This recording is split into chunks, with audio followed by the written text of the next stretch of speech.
The Luxora Hotel, 7:13 a.m. The front desk phone rings. It's a call from room 413. On the other end, there's no voice, just the ragged sound of heavy breathing. Then, dead silence. When security forces the door open, they find Daniel Hart, a big-shot tech investor, lying lifeless on the carpet. There's no blood, no weapon, no sign of a struggle. The room is a fortress, locked from the inside. The door's electronic log shows it hasn't been opened all night. But here's where the story gets twisted.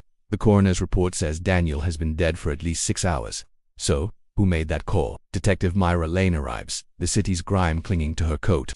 She lines up the suspects, each with a motive sharp enough to cut. There's Lena Hart, the wife who claims she slept in another room after a fight. Owen Blake, the business partner, who Daniel just cheated out of a multi-million-dollar deal. Sophia Reed, the hotel manager who personally upgraded Daniel to this very room.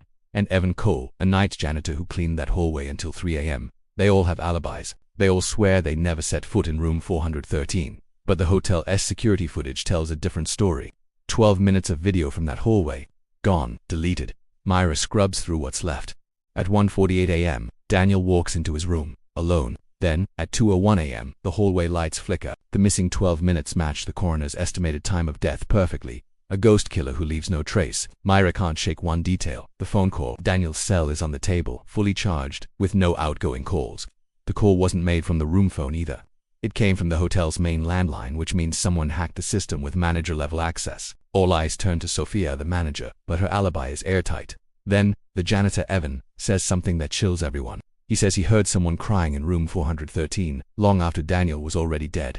Back in the room, Myra pulls back the curtain and finds it. A small smart speaker, hidden from view. It was programmed to play a recording at exactly 7:13 a.m. Heavy breathing, a choking sound, silence, the crying. The call it was all a performance, designed to manipulate the timeline.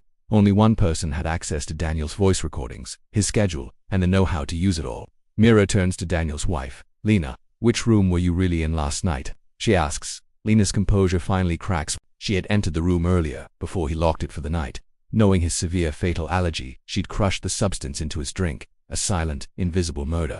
She left, then used the smart speaker and the hotel system remotely to stage the fake call, shifting the time of death to create an alibi.